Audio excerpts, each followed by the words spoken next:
Our valley is so full of smoke. Just like the worm crossing the sidewalk, you come across it and you pick it up and you take it to one side of the sidewalk or the other side of the sidewalk. Whose business is that?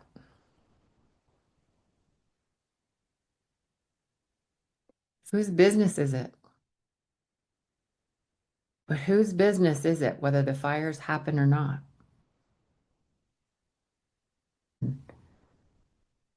Whose business is it?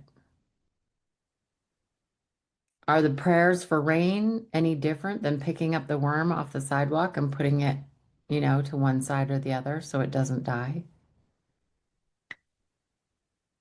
I'm questioning it. I'm asking. Am I best to just support? I know. Nature's business. Are we stewards or observers? Is it to be a steward for to let nature burn?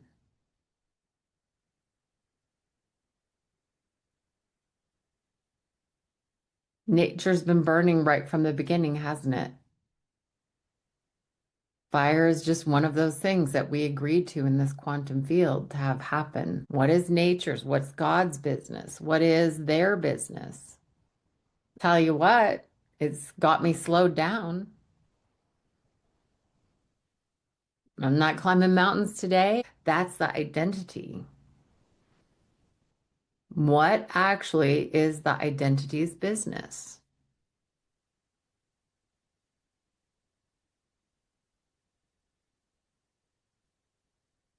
How is burning up being reflected in you? I'm saying it is very much so. This slowing down causes a lot of energy to reorganize and to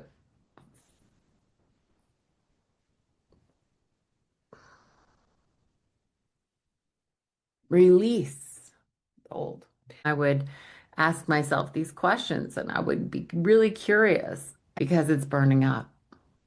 Because we are what? With our breath, that freedom, there's a burning up that's happening as we're breathing, as the energy's moving, as the energy's moving through the nervous system, and it is literally rewriting how you remember it, what you think of it, how you experience it, how you express it.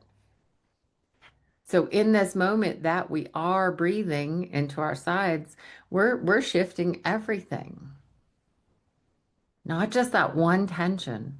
Everything has the ability to shift.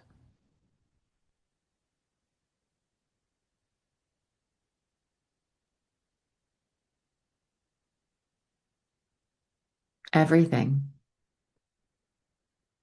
Now we can be super indulgent and we can maintain or we can hang on to what we believe, okay, something like, oh, I need to be sensitive with this person in my family, or I need to not talk about this in this, in this environment, or that kind of thing. Those are beliefs. I can continue to indulge those, but those aren't who I am or even what I am. But we're just indulging them. Instead, we can come back to coming back to presence and not trying to project our past onto our future any longer. So in the past, maybe I spoke about politics in a family group and it caused a massive kerfuffle. That's the past, right?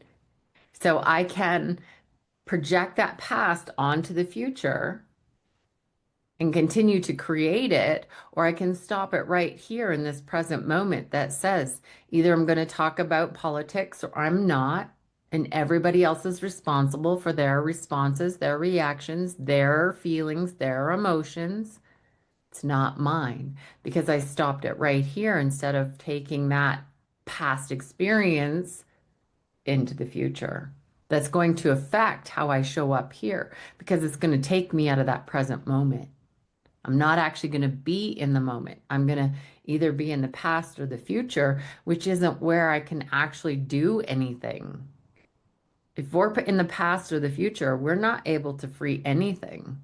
We might be able to recognize where we're not free, but then we have to bring it into the present with our breath in order for it to shift, in order for it to, that's the only place anything's happening is in that present moment. Now, are there things happening in the present moment without us recognizing it? Yes. Are you breathing, whether you're present or not? Yeah. Is there circulation happening, whether you're present or not? But as soon as you come into that presence with your breath, now the past and future don't have the ability to control you or at least distract you from what is actually happening in the moment. Now, here's the kicker that's really had me going for the last couple weeks. How much do we direct what's actually happening? I talk lots about creativity and how do we design our lives? How much of it is already sorted? How much of it is like a movie? And really, our design comes from how we respond to what we're experiencing in that moment. Is the movie already created or not? Does our belief affect that or not?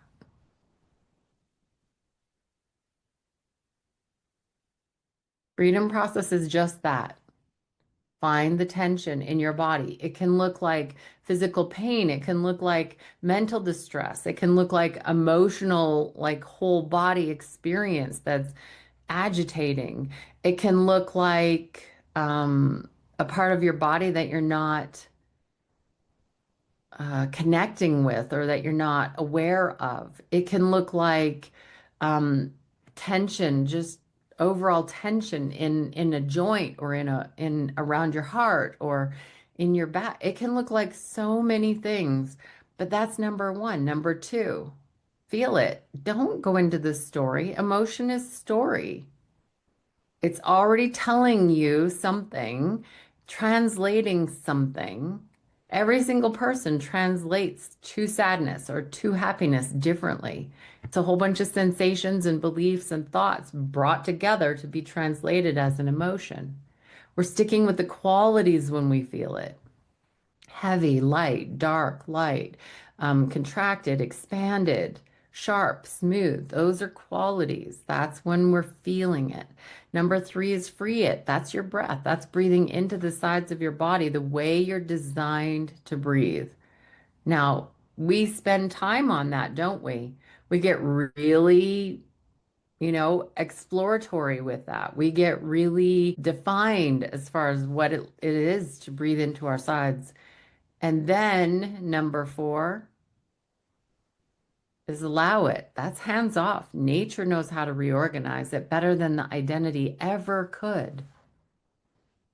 So in this moment, we're sitting with this experience where we can just come back to present, bring ourselves out of the past and the future that causes all sorts of struggle and suffering.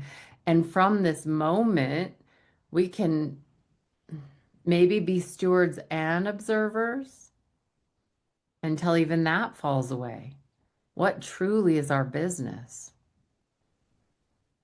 I know that the more time that this personally, because I don't know what happens with identity sometimes when I'm in that present moment, it feels like it's disengaged. It feels like it's being disassembled. At the same time, in that present place, life, there's an effortlessness that shows up. That effortless shows up because we've what? We've been present with the tension. That tension is accumulation. That accumulation drops away when we're present, when we're staying with the breath, when the freedom process. And if all that accumulation drops away, imagine hundreds of pounds in a backpack and just, unloading that over time. Well, of course, your life is going to be more effortless if you're used to carrying around 300 pounds on your back and you're not doing that any longer. You're going to feel like you're like walking above, you know, You're levitating on the ground because it's so, it's freedom. It's what's at the core of you.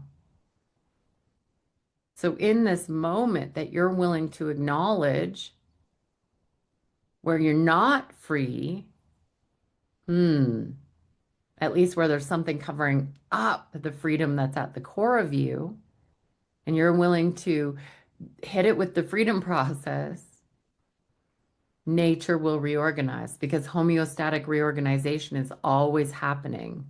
That is also part of our design. Over time, things fall away. Not because you've pushed them away or because you've warred with them, but because literally you no longer have to carry all that accumulation. You've taken your hands off. Homeostatic reorganization is happening because you've shifted the environment with your breath. Remember, with the breath into the sides, all of your systems are functioning better. Beautiful. Now what? Now, excuse me, you're available. Now you're available. Now that effortlessness gets to show up.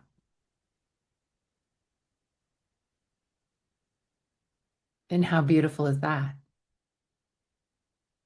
Do you think it matters what topic we take on? Nope. We can do the exact same process, the exact same living process, which is the freedom process or whatever living process that you have in your pocket. And we apply it to every topic, every tension, every aspect of our lives. And before long, it crosses over, and all of our lives are effortlessness because we're not carrying around all that accumulation every single time. I just think about it. I walk out to get the mail. It seems pretty easy, right? And yet, am I even aware of how many pounds I have in the backpack that I'm wearing all day long? I don't even know how hard it is to walk out and get the mail unless I have some contrast or some comparison. Can you imagine? Go out to get the mail just without any weight, without any backpack, and then go out to get the mail with 300 pounds of accumulation on your back in a backpack. With that kind of comparison, whew, I'm pretty sure without the 300 pounds would be easier. Now, some individuals are going to go, yeah, but I'll get stronger if I have that 300 pounds on my back. And I'm like, really? That sounds like overuse of the body to me. It's going to wear it out. You can purposely put a few hundred pounds in a backpack for a little while, and then you can take it off. The backpack I'm talking about is the one that we're unconscious to, that we're not even aware of how many tensions we have going because we're so used to living with them. So, how many of those things are you used to living with that you still haven't maybe been willing to, or you don't even know how to find them? We're going to keep doing immersions to do that for as long as it takes. But every single time you get a bit of freedom in that, it's been unraveled. It's not been an overlay. It's not been a sugar coat. It's truly releasing back to yourself, to the trueness of you. So, where are those tensions today?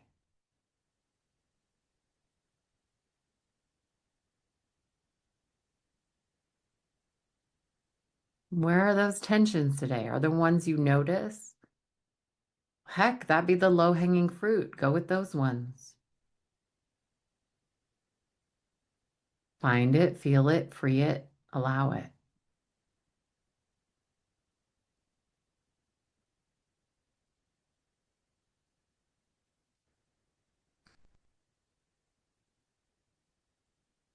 And then see what happens.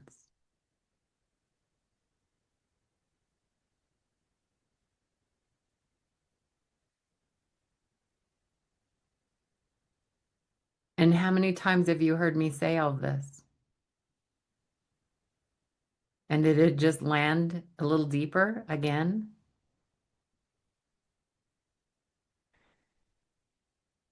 The mind does funky things, and it's okay.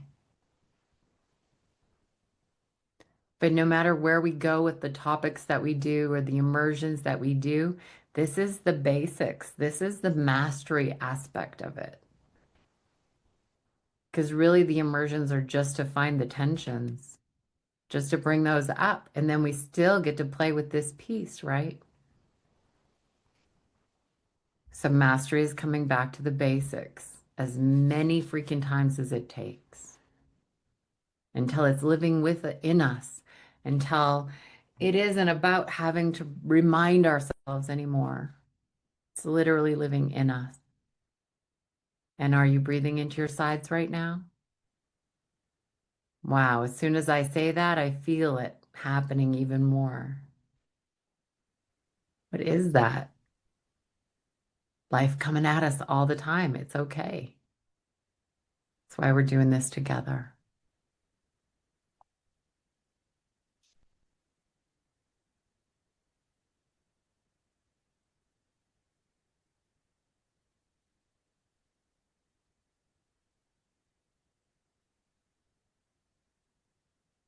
So we breathe together.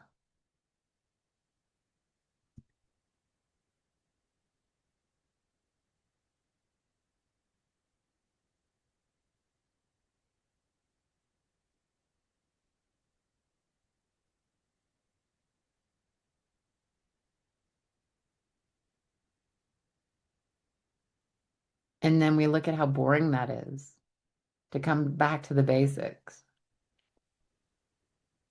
What tells you it's boring?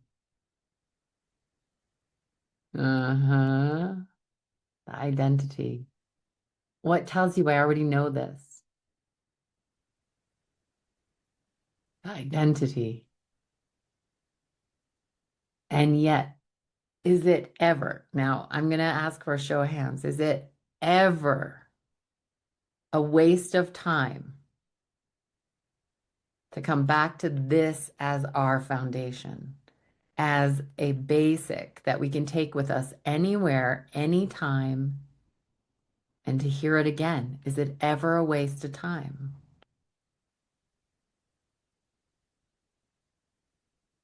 Nope. How beautiful that we get to show up and who knows what's going to come through for any of us.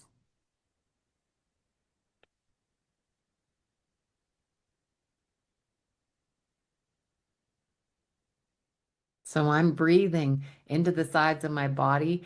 And it's interesting because it's like it creates this little hole in the bottom of the backpack. And I'm just walking along and I'm not even noticing what rocks are falling out of the backpack and I'm leaving behind. I don't have to actually consciously know what rock I've pulled out.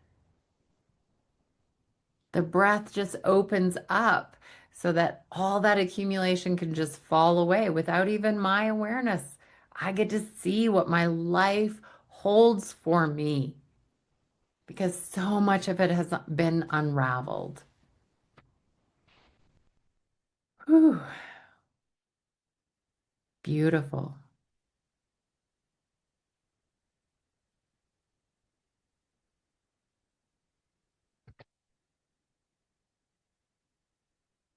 And then what's next?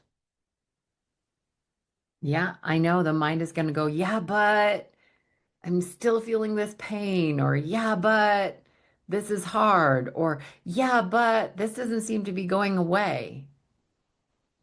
The mind's going to be like, yeah, but I'm being programmed. Yes, yes, you are. But that doesn't mean you have to be. I get to swim upstream every day because the quantum field is full of all this crap that everybody believes. But that doesn't mean I have to take it on or If I'm breathing into the sides, it's like a little bit of a force field that allows me to go and do whatever without picking up on, well, I'm going to die if I do this, or this is scary, or life is dangerous, or I'm controlled by this or this or this. I've been swimming upstream for a really long time. I'm not controlled by any of the systems. And even that's falling away. Remove myself from the systems, right? Even that has fallen away. All of a sudden, that doesn't even mean anything. Fortunately, I'm out of the systems, all of them. At the same time, it wasn't about that in the first place. And that falls away too. So, who are you in this moment that gets to just be? Allow us to continue to unravel or undo the identity. Lighten up that backpack.